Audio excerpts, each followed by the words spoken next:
श्रीनगर से दिल्ली की एक फ्लाइट रात की गहरी स्याह चादर में लिपटी हुई थी। यह फ्लाइट शायद बाकी यात्राओं की तरह सामान्य होती अगर उसमें एक अनहोनी छिपी न होती। फ्लाइट के कैबिन में एक अजीब सा सन्नाटा पसरा हुआ था, मानो कुछ अप्राकृतिक होने वाला हो। समीर, जो पहली बार प्लेन में चढ़ा था, खिड़की के पास बैठा आसमान की ओर देख रहा था। वह उड़ने के रोमांच से भरपूर था, परंतु अंदर ही अंदर कुछ अजीब सी बेचैनी महसूस कर रहा था। अचानक उसे महसूस हुआ कि फ्लाइट में यात्रियों की संख्या से अधिक एयर होस्टेस हैं। हर थोड़ी देर में एक अलग चेहरा दिखाई देता था और उनकी आंखों में कुछ अजीब था, ठंडा, बिना भाव वाला। समीर ने जब एक एयर होस्टेस को आवाज दी तो उसने अपना परिचय दिया। मेरा नाम रूही है, आपकी क्या सहायता कर सकती हूँ? उसकी आवाज में एक अलग सी मिठास थी, पर साथ ही कुछ डरावना भी। समीर ने धीरे से पूछा, क्या इस फ्लाइट में ज्यादा एयर होस्टेस है?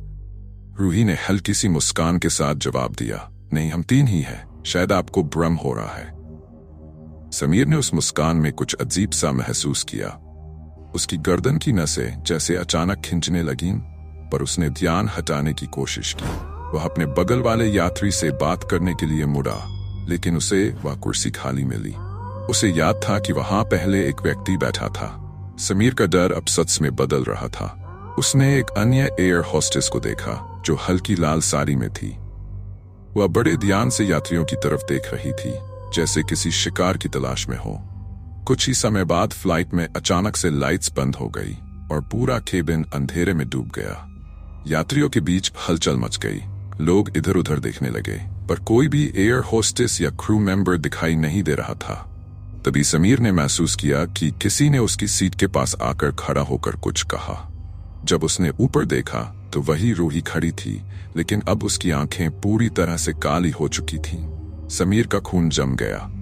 रूही ने धीरे से कहा, तुम्हें इस फ्लाइट में नहीं होना चाहिए था। ये फ्लाइट उन्हीं के लिए है जो मर चुके हैं। समीर घबराहट में खड़ा हुआ और पीछे की ओर भागने लगा, लेकिन उसने देखा कि सारे दरवाजे बंद थे और यात्रियों के चेहरों पर अब कोई जीवन नहीं था।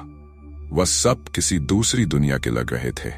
उसने देखा कि कुछ यात्री तो अपने सीट से गायब हो चुके थे।